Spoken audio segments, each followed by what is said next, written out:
오늘도 예배의 자리에 나오신 여러분들 진심으로 환영하고 축복합니다. 사도신경 들이심으로써 우리 신앙 고백을 하나님께 올려드리도록 하겠습니다. 전능하사 천지를 만드신 하나님 아버지를 내가 믿사오며 그 외아들 우리 주 예수 그리스도를 믿사오니 이는 성령으로 잉태하사 동정녀 마리아에게 나시고 본디오 빌라도에게 고난을 받으사 십자가에 못 박혀 죽으시고 장사한 지 사흘 만에 죽은 자 가운데서 다시 살아나시며 하늘에 오르사 전능하신 하나님 우편에 앉아 계시다가 저리로서 산자와 죽은 자를 심판하러 오시리라. 성령을 믿사오며 거룩한 공회와 성도가 서로 교통하는 것과 죄를 사하여 주시는 것과 몸이 다시 사는 것과 영원히 사는 것을 믿사옵나이다. 아멘.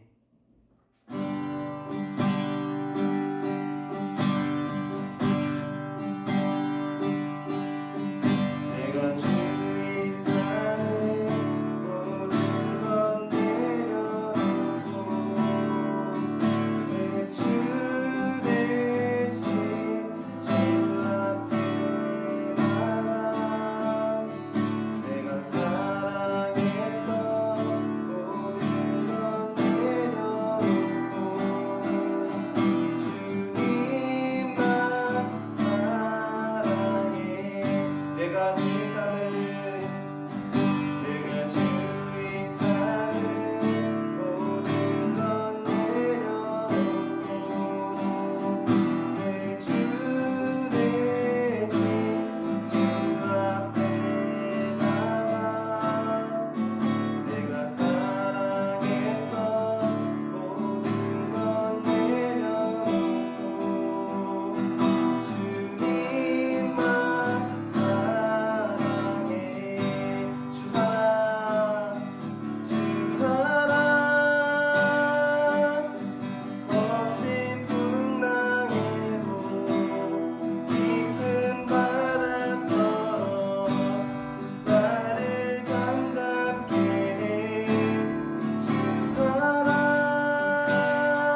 우리가 가진 모든 것들을 다 내어놓고 주님을 따르기로 소망하는 우리 모든 중부교회 지체들과 또 우리 중고등부 지체들이 오늘도 변함없이 주님의 자리에 나왔습니다. 우리가 자격이 있기 때문에 이 가운데 나온 것이 아니고 우리가 예쁨 받을 만한 구석이 있어서 사랑받을 만한 구석이 있어서 이곳 가운데 나올 수 있는 것이 아니라 오직 그것은 주님의 은혜로 된 것임을 우리가 기억하며 오늘도 변함없이 우리를 사랑하셔서 이 자리 가운데 불러주신 그 주님의 은혜에 감사하며 나아갈 수 있는 저희들이 될 수 있도록 하나님 붙들어 주시옵소서. 아버지, 오늘도 말씀을 듣습니다. 이 말씀을 듣는 순간 가운데에도 주님 함께하여 주셔서 아버지 부족한 종은 가려주시고 정말 주님께서 말씀하시고자 하시는 것을 아버지 종을 통하여서 드러낼 수 있는 귀한 시간 될 수 있도록 도와주시옵고 듣는 모든 사람들 가운데에 정말 하나님의 은혜가 더욱더 부어질 수 있는 그런 시간들 될 수 있도록 하나님 함께하여 주시옵소서. 이 모든 말씀 살아계신 예수님 이름으로 기도드렸습니다. 아멘.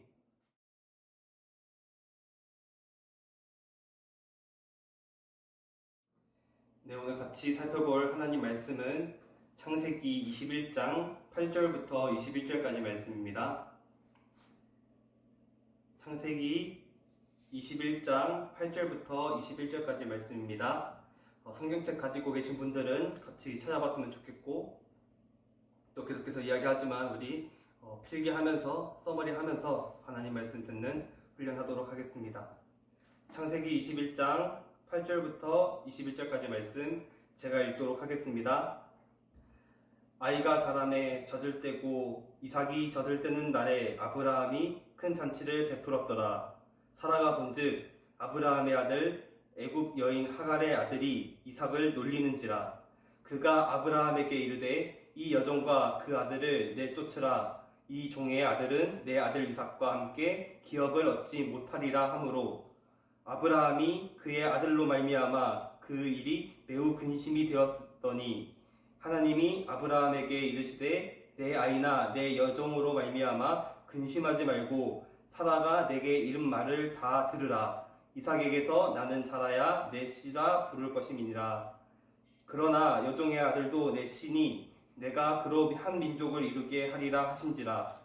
아브라함이 아침에 일찍이 일어나 떡과 물 한 가죽 부대를 가져다가 하갈의 어깨에 메어주고 그 아이를 데리고 가게 하니 하갈이 나가서 브엘세바 광야에서 방황하더니 가죽 부대에 물이 떨어진지라. 그 자식을 관목 덤불 아래 두고 이르되 아이가 죽는 것을 참아 보지 못하겠다 하고 화살 한바탕 거리 떨어져 마주 앉아 바라보며 소리내어 우니 하나님이 그 어린아이의 소리를 들으셨으므로 하나님의 사자가 하늘에서부터 하갈을 불러 이르시되 하갈아 무슨 일이냐 두려워하지 말라. 하나님이 저기 있는 아이의 소리를 들으셨나니 일어나 아이를 일으켜 내 손으로 붙들라. 그가 큰 민족을 이루게 하리라 하시니라. 하나님이 하갈의 눈을 밝히셨으므로 샘물을 보고 가서 가죽 부대에 물을 채워다가 그 아이에게 마시게 하였더라. 하나님이 그 아이와 함께 계심에 그가 장성하여 광야에서 거주하며 활 쏘는 자가 되었더니 그가 바란 광야에 거주할 때에 그의 어머니가 그를 위하여 애굽 땅에서 아내를 얻어 주었더라. 아멘.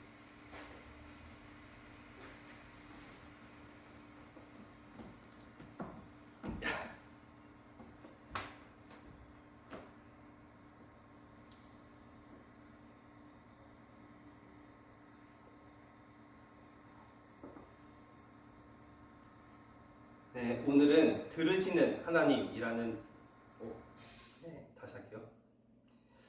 네, 오늘은 들으시는 하나님이라는 제목을 가지고 여러분과 함께 하나님의 말씀을 살펴보려고 합니다. 말씀을 시작하기에 앞서서 먼저 한 가지 질문을 여러분께 드려보려고 합니다. 여러분은 가장 힘들고 어려운 문제에 직면하거나 도움이 필요할 때 누구에게 가장 먼저 이야기를 하십니까? 아마 각자 상황이나 환경은 다 다르겠지만 그 정도가 약하고 강하고를 떠나서 모든 사람들은 각자 고민과 염려, 때로는 너무나도 힘든 상황 속에서 도움을 구하고자 하는 그런 상황이 한 번쯤은 있었을 것 같습니다. 그럴 때마다 여러분은 누구에게 도움을 요청하시나요? 나이에 따라 다르겠지만 유치원생이나 초등학생일 때에는 주로 부모님이나 선생님 이런 어른들에게 도움을 요청을 할 것입니다. 그리고 조금 더 나이가 들어서 중학생이나 고등학생이 되면 점점 이제 부모님이나 가족들보다는 친구들에게 이렇게 도움을 요청하거나 자신의 고민을 얘기할 것입니다. 거기서 점점 나이가 들다 보면은 혼자서 처음부터 다시 할게요.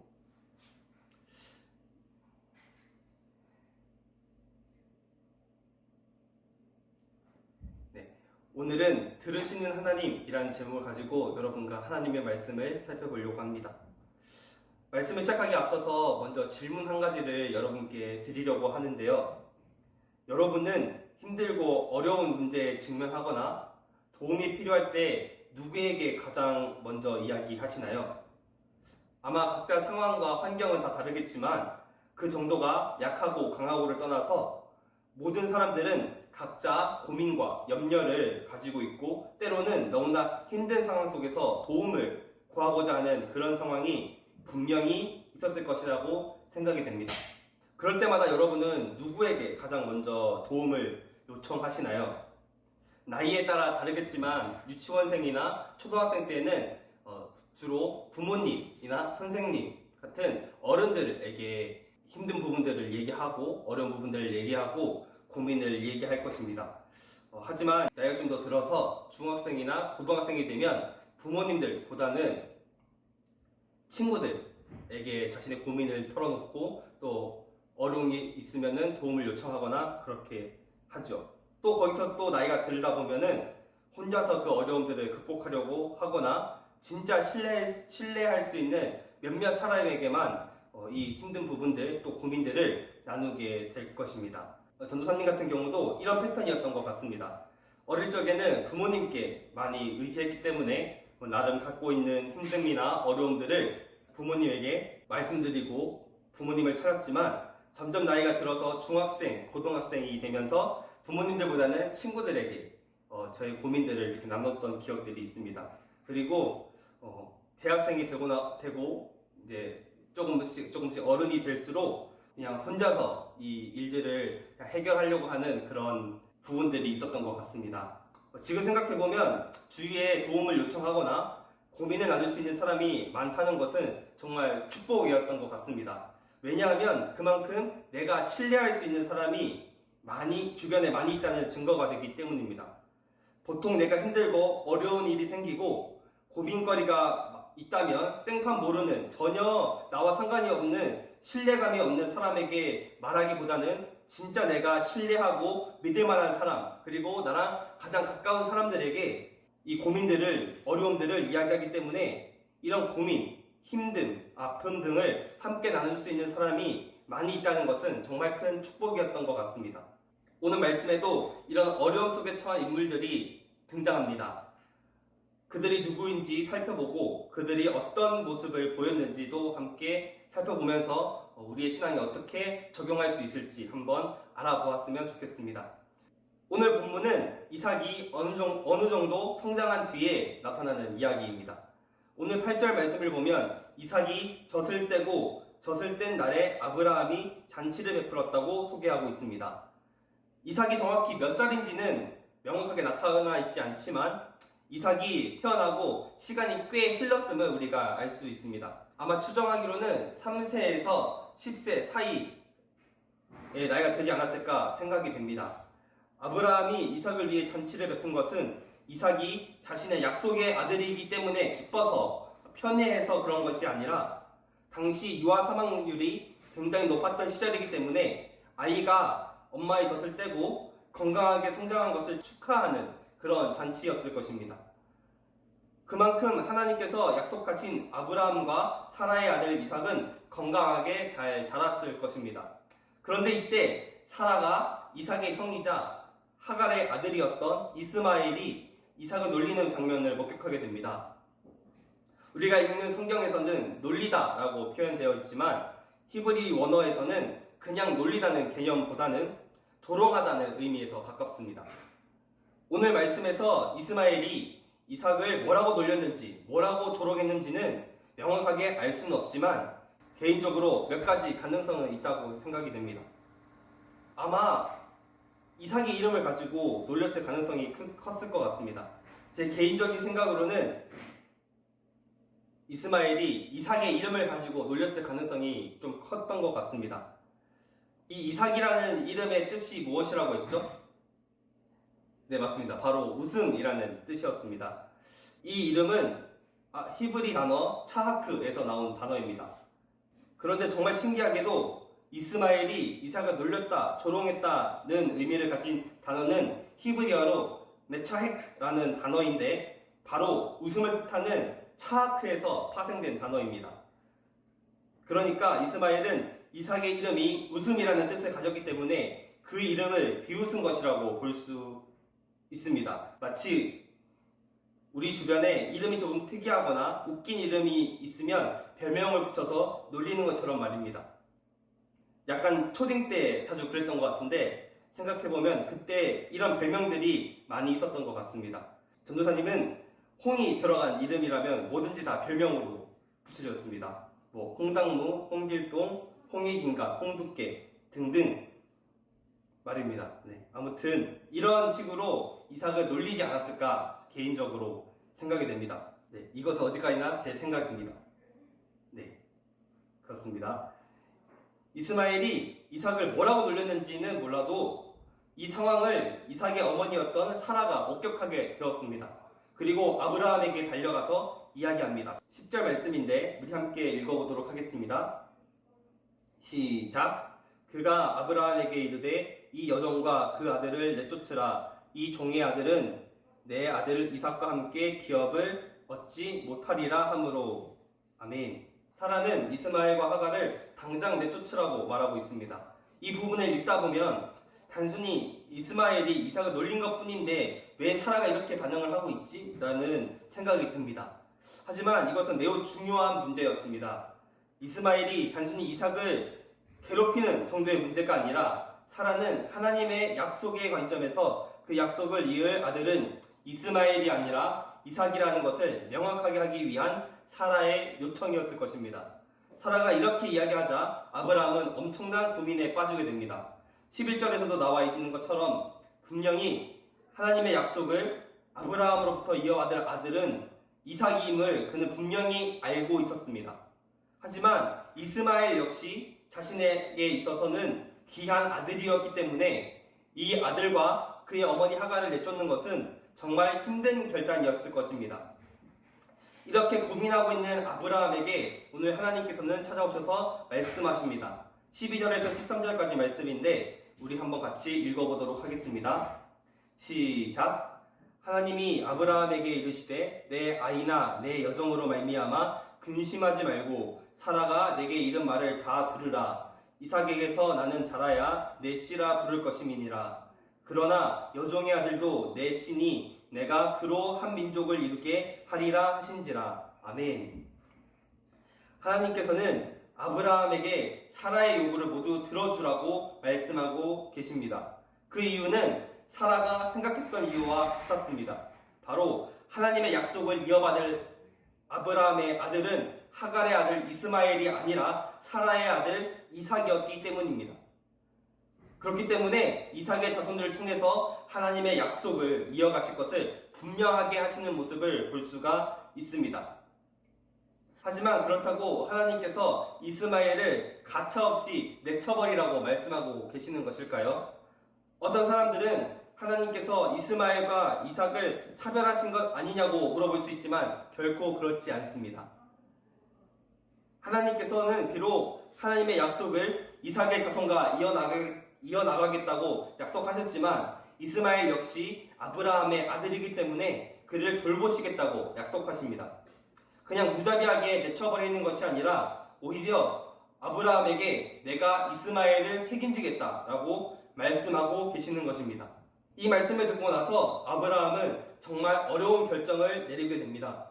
하갈과 그의 아들 이스마엘을 자신의 진영에서 내보내기로 결정한 것입니다.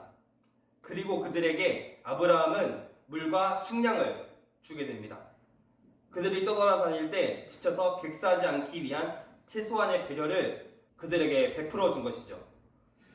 그리고 아브라함은 결정적으로 아브라함의 아들인 이스마엘을 돌봐주시겠다고 약속하신 하나님의 말씀을 믿고 순종하였습니다.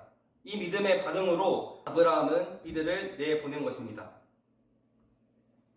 결국 하갈과 이스마엘은 아브라함의 배움 끝에 브엘세바 광야를 떠돌아다니면서 생활하게 됩니다. 그러나 아브라함이 제공해준 식량은 점점 떨어지게 됩니다. 결국 물도 바닥이 나고 식량도 바닥이 난 상황에서 굶어 죽거나 목이 말라 죽거나 결국 그들을 기다리는 것은 죽음밖에 없는 듯 보였습니다. 이런 상황에서 가장 괴로운 사람은 하갈이었습니다. 자기 아들인 이스마엘이 자신의 눈앞에서 죽어가는 것을 도저히 보지 못하고 그저 울고 있었던 상황을 우리가 성경을 통해서 확인할 수 있습니다. 그런데 이때 하나님의 천사가 이스마엘과 하갈을 찾아갑니다. 17절, 18절 말씀인데 우리 같이 한번 읽어보도록 하겠습니다. 시작! 하나님이 그 어린아이의 소리를 들으셨으므로 하나님의 사자가 하늘로부터 하갈을 불러 이르시되 하갈아 무슨 일이냐 두려워하지 말라 하나님이 저기 있는 아이의 소리를 들으셨나니 일어나 아이를 일으켜 내 손으로 붙들라 그가 큰 민족을 이루게 하리라 하시니라. 아멘. 하나님께서 하갈과 이스마엘을 찾아가셨는데 이 구절에서 반복되는 단어가 있습니다. 여러분 혹시 그게 뭔지 눈치채셨나요? 네, 맞습니다. 바로 하나님께서 그 아이의 소리를 들으셨다라는 구절이 반복되고 있습니다. 이것이 의미하는 것은 두 가지로 확인할 수 있습니다. 먼저는 이스마엘의 이름입니다. 이스마엘이라는 이름의 뜻이 무엇인지 혹시 여러분 기억나시나요? 예전에 16장 설교할 때 언급했던 기억이 있는데 이 이스마엘이라는 이름의 뜻은 하나님께서 들으신이라는 뜻을 가지고 있습니다. 즉 이스마엘이라는 이름 자체가 하나님께서 들으신다는 것을 나타내고 있는 것입니다. 하나님께서 고통의 소리를 들으셨고 이스마엘과 하갈의 울음소리를 듣고 계셨다는 사실을 이스마엘이라는 이름 안에서 확인할 수 있는 것입니다. 두 번째로는 이스마엘은 이런 고통의 순간에 그의 아버지가 신뢰하고 있었던 하나님께 부르짖었을 것입니다. 자신이 죽을 것 같은 고통과 힘듦, 어려운 상황에 놓여있는 그 순간에 이스마엘은 자신의 이름처럼 하나님께서 들으실 것이라는 믿음을 가지고 아버지 아브라함이 그랬던 것처럼 하나님께 부르짖었을 것입니다. 이에 대한 응답으로 하나님께서 하갈과 이스마엘에게 나타나신 것입니다. 즉 하나님께서는 이스마엘에게 이스마엘 하셨다라는 것을 우리가 알 수가 있습니다. 그리고 하나님께서는 아브라함과 약속하신 것을 다시 한번 하갈에게도 똑같이 약속하시는 것을 볼 수가 있습니다. 바로 이스마엘이 강성하여 큰 민족을 이루게 될 것이라는 약속입니다. 이 약속은 사실 하갈에게 새롭게 하신 말씀이 아니라 사라를 피해 도망갔을 때에 이미 하나님께서 하갈과 약속하신 것이었습니다. 하갈은 자신에게 찾아오신 하나님의 말씀 그리고 다시 자신의 아들 이스마엘이 비록 하나님이 아브라함에게 약속하신 아들은 아니었을지라도 장성하여 큰 민족을 이루게 될 것이라는 약속, 더 나아가 하나님께서 이스마엘을 책임지시고 돌보시겠다는 그 약속을 다시 한번 붙잡게 됩니다. 그리고 하갈과 이스마엘이 있었던 곳 근처에서 샘물을 발견하게 되었습니다. 그리고 그 이후에 하나님께서 이스마엘과 함께 계셨고 그 결과 이스마엘은 건강하게 자라서 활 쏘는 자가 되었다고 성경은 기록하고 있습니다. 그리고 하갈이 이집트에서 아내를 얻어주는 것으로 오늘 본문의 이야기는 끝이 납니다. 오늘 우리가 주의 깊게 살펴보기 원하는 것은 바로 하나님께서 이스마엘의 울부짖음, 하갈의 울음소리를 들으셨다는 것입니다. 사실 오늘 본문도 어떤 의미에서는 창세기 16장과 매우 비슷한 부분들이 있는 것을 확인할 수 있습니다. 우리가 흔히 생각했을 때 하나님께서 약속하신 아브라함의 아들이 아닌 이스마엘을 아브라함의 집에서 내쫓으시고 그를 버렸을 것이라고 생각하지만 오히려 오늘 하나님께서는 이 이스마엘과 하갈을 돌보아 주시는 하나님이심을 확인할 수가 있습니다. 즉 하나님께서는 그 사람이 누구든지 어떤 상황에 있는지 상관없이 하나님을 찾는 이들에게 찾아와 주신다는 사실을 우리는 기억해야 합니다. 하나님은 차별이 없으십니다. 하나님은 이삭이 하나님이 약속하신 아들이라고 해서 좋아하시고 이스마엘은 그렇지 않기 때문에 미워하시는 분이 아니십니다. 누구든지 그의 이름을 부르는 사람을 반드시 찾으셔서 돌보아 주시는 은혜의 하나님이시며 차별이 없으신 공평하신 하나님이시라는 사실을 우리는 기억해야 될 필요가 있습니다. 말씀을 정리하도록 하겠습니다. 오늘 제가 설교를 시작하면서 했던 질문을 다시 한번 던져보도록 하겠습니다. 여러분은 힘들고 어려운 문제에 직면하거나 도움이 필요할 때 누구에게 가장 먼저 이야기하시나요? 오늘 우리는 의외의 인물을 통해서 이 질문의 핵심을 찾아보려고 합니다.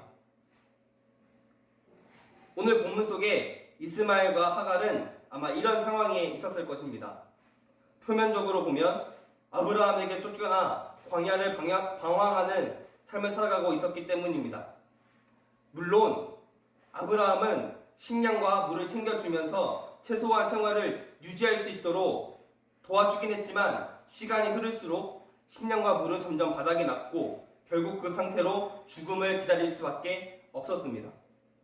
그런 처절한 상황 속에서 이스마엘은 하나님께 부르짖었습니다. 그가 하나님께 부르짖은 이유는 바로 그가 의지할 수 있는 유일한 방편이었기 때문입니다. 아버지에게 버림받은 이스마엘은 하갈과 함께 있었지만 하갈도 그를 도울 수 없어서 그저 울고 있을 때 그는 마지막으로 하나님께 부르짖었습니다. 이것은 그만큼 이스마엘이 결실했기 때문입니다.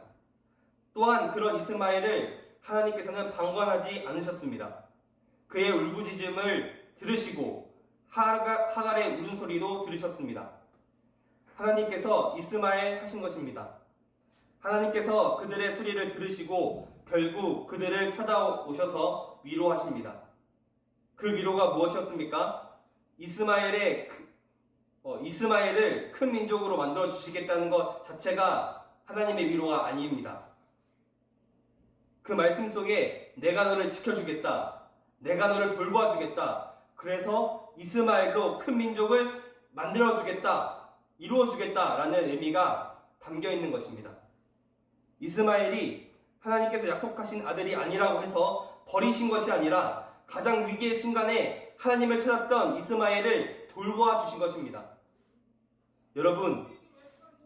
여러분이 가장 힘들고 어려울 때, 모든 것이 내 맘대로 되지 않는 것 같을 때, 절망적이고 눈물밖에 나오지 않는 현실 속에서 도움이 필요할 때 가장 먼저 하나님을 찾아보십시오. 그리고 하나님께 기도하십시오. 하나님께 우리의 모든 문제를 털어놓읍시다. 그러면 하나님께서는 우리에게 이스마엘 하실 것입니다. 그러면 우리의 모든 문제의 소리, 고통의 소리, 아픔의 소리를 다 듣고 계시고 다 알고 계시는 하나님께서 우리를 돌보아 주시고 우리와 늘 함께 해주실 것입니다. 왜 그럴까요? 우리는 하나님의 자녀이기 때문입니다. 이스마엘은 약속의 아들이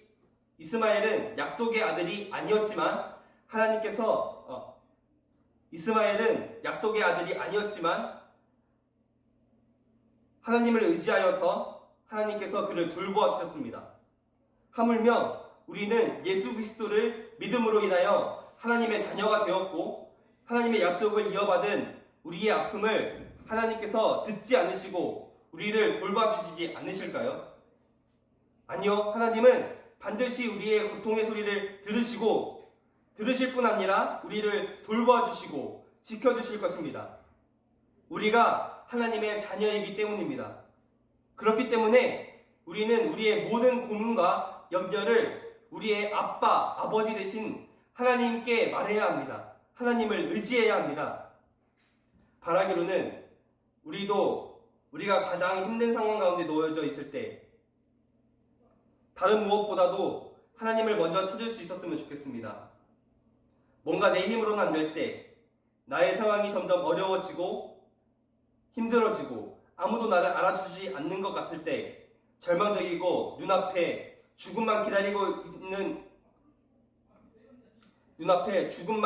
있는 것 같은 이스마엘과 하갈이 놓인 처지와 같은 상황일 때 다른 누군가가 아니라 먼저 하나님을 찾고 하나님만 부르짖고 하나님만 의지할 수 있는 우리 모두가 되었으면 좋겠습니다. 그러면 우리의 아버지 되시는, 우리의 부모 되시고 우리의 유일한 보호자가 되시는 하나님께서 우리의 고통의 소리를 들으시고 우리를 어려움 속에서 반드시 구해 주실 것입니다. 이것을 믿는 믿음으로 살아가는 것이 바로 신앙생활입니다. 우리 모두 하나님만 찾고 하나님만 바라보는 믿음으로 살아가는 우리 중고등부 모두 되었으면 좋겠습니다. 기도하고 마치도록 하겠습니다. 참 고마우신 주님 감사합니다. 오늘도 이 짧은 시간 하나님께 나와 주님을 예배할 수 있는 귀하고 복된 시간 허락하심에 감사합니다. 하나님, 오늘 우리가 말씀에서 살펴봤던 것처럼 하나님께서는 그 누구도 차별하지 않으시고 하나님의 구원을 우리에게 보여주시는 분이시며 우리를 온전히 지켜주시고 보호하여 주시고 우리를 바른 길로 인도해 주시는 하나님이심을 오늘 또 우리가 배울 수 있었습니다. 하나님, 정말 우리가 힘들고 어려운 상황 가운데 놓여져 있을 때에 다른 무엇보다도 하나님을 찾을 수 있도록 도와주시옵소서. 하나님만을 바라보며 하나님만을 기쁨으로 찾을 수 있는 우리들이 될 수 있도록 도와주시옵소서. 때로는 우리가 우리 연약함 때문에 주님을 바라보지 못하고 그저 이 현상에만 이 상황만 바라보는 그런 연약함이 있을지라도 주님, 우리가 그 연약함을 딛고 일어서서 정말 하나님만을 바라보며 우리의 모든 문제의 해결사 되시는 주님을 의지할 수 있는 믿음으로 설 수 있는 우리 모두 될 수 있도록 하나님 함께하여 주시옵소서. 우리는 연약합니다. 우리는 부족합니다. 그렇기 때문에 주님을 더욱더 바라보고 의지할 수 있는 믿음이 필요합니다. 주님, 우리 한 사람 한 사람의 마음 가운데에 그 믿음 허락하여 주시옵고 믿음 가운데에 바로 설 수 있는 우리 중고등부 될 수 있도록 하나님 함께하여 주시옵소서. 이 모든 말씀 살아계신 우리 주 예수 그리스도 이름으로 간절히 기도드렸습니다. 아멘. 주기도문 하심으로써 오늘 예배 마치도록 하겠습니다. 하늘에 계신 우리 아버지여, 이름이 거룩히 여김을 받으시오며 나라의 임하옵시며 뜻이 하늘에서 이루어진 것 같이 땅에서도 이루어지이다. 오늘날 우리에게 일용할 양식을 주옵시고 우리가 우리에게 죄 지은 자를 사하여 주온 것 같이 우리의 죄를 사하여 주옵시고 우리를 시험에 들게 하지 마옵시고 다만 악에서 구하옵소서. 대개 나라와 권세와 영광이 아버지께 영원히 있사옵나이다. 아멘. 네, 오늘 예배 이것으로 마치도록 하겠습니다. 네, 여러분들 계속해서 날씨가 더워지고 있는데 다음 주에는 장마 소식도 있고 해서 또 날씨가 계속해서 왔다 갔다 하는 것 같아요. 이 상황 가운데에서 감기 걸리지 않게 우리 조심하고 또 지치지 않게 조심하고 또 코로나도 계속해서 밀려나고 있는 이 상황 속에서 안전수칙 잘 지켜나가면서 우리 일상을 잘 지켜냈으면 좋겠습니다. 그리고 우리 저번 주부터 요한복음 필사하고 있는데 여러분들 다 하고 계시죠? 네, 우리 같이 요한복음 필사하면서 이게 그냥 적는 것으로 끝나는 것이 아니라 계속해서 쓰면서 묵상하고 이 요한복음을 통해서 또 우리의 신앙이 성장할 수 있는 그런 시간이 되었으면 좋겠습니다. 네, 여러분들 수고 많으셨고 우리 또 다음 주에 건강한 모습으로 이렇게 만났으면 좋겠습니다. 여러분 안녕.